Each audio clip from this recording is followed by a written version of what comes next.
Founded in 2005, Millionaireasia is a powerful, recognizable, and trusted brand registered in 18 countries, including Singapore, Hong Kong, Malaysia, Macau, and China.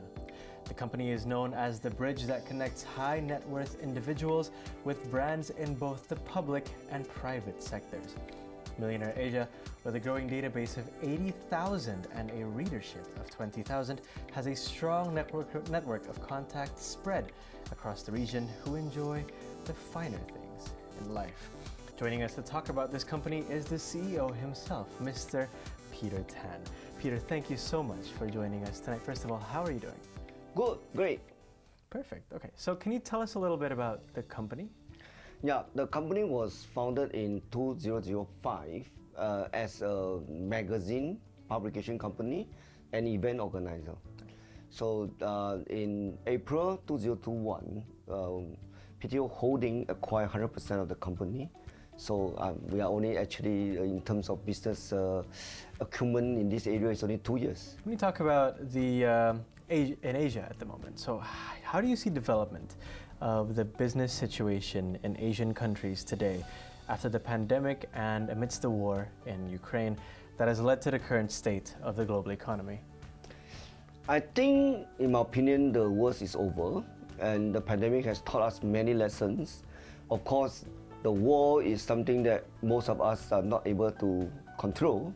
Not only Ukraine and Russia, it's also have North Korea, it's also the Taiwan Straits that are always a major concern for countries.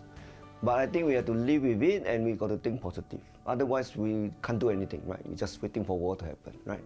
But I'm positive that the environment, the business environment is going to improve.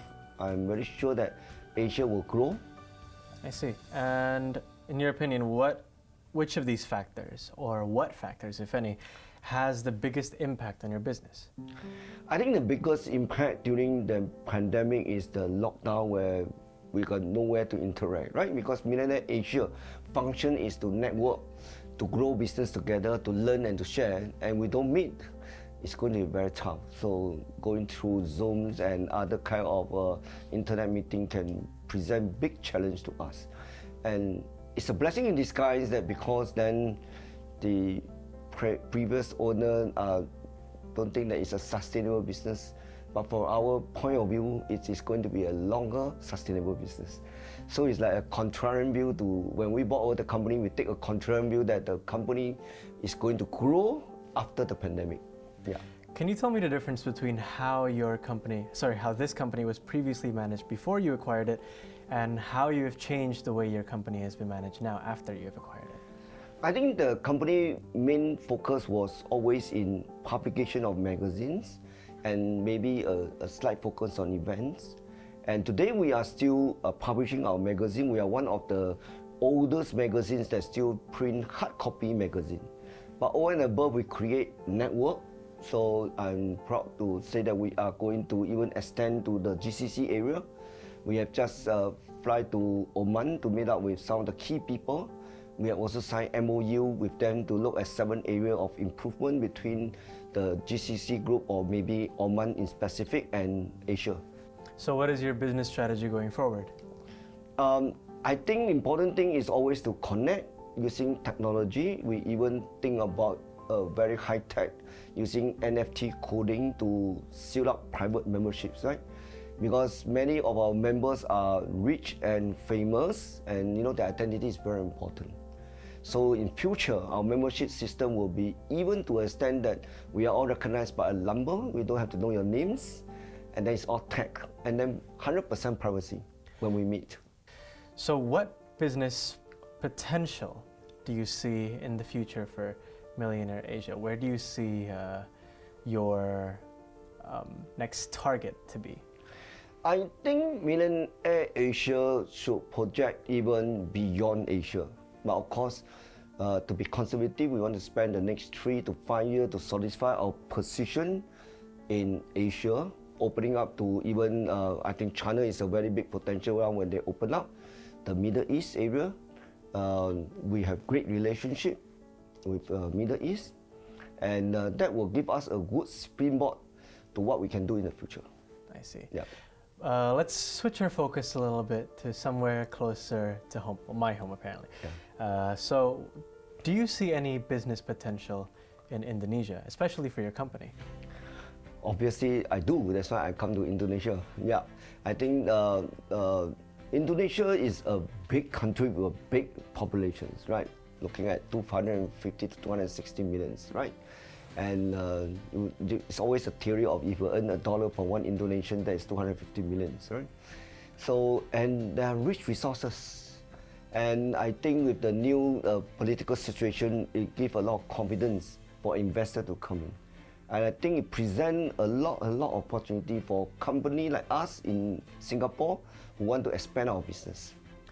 Have you already had people coming up to you and saying that they are interested in being connected to businesses here in Indonesia from other countries? Yeah, there are many.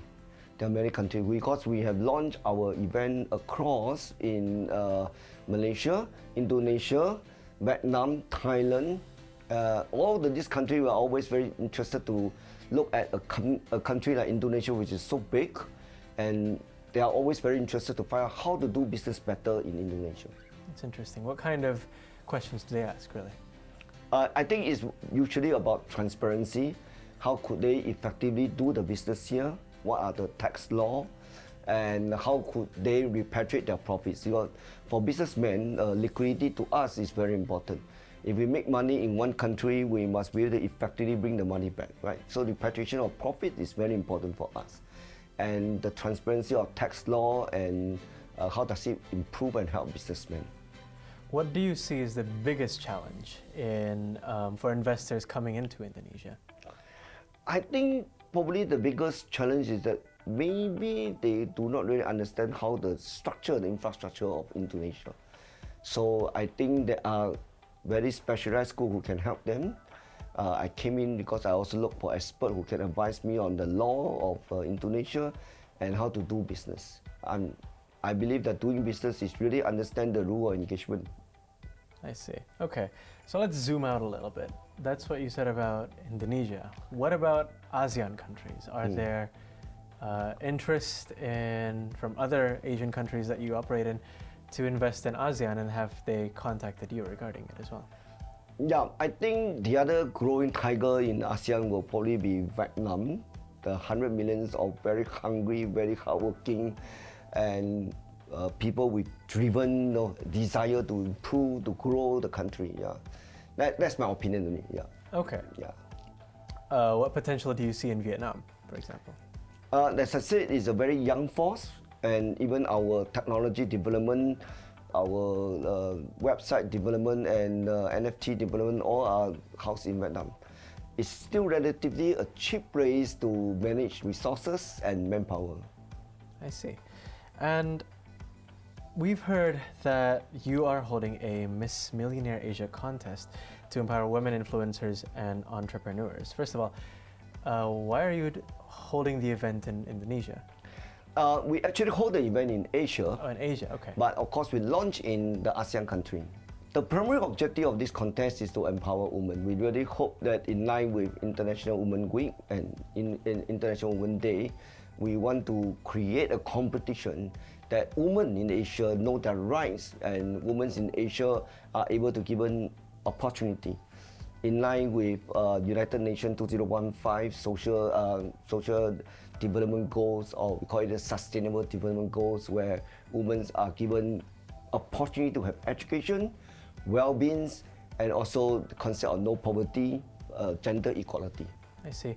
And I suppose your role, the role of Millionaireasia, is in connecting women entrepreneurs with investors who can potentially invest in their business. Is that correct?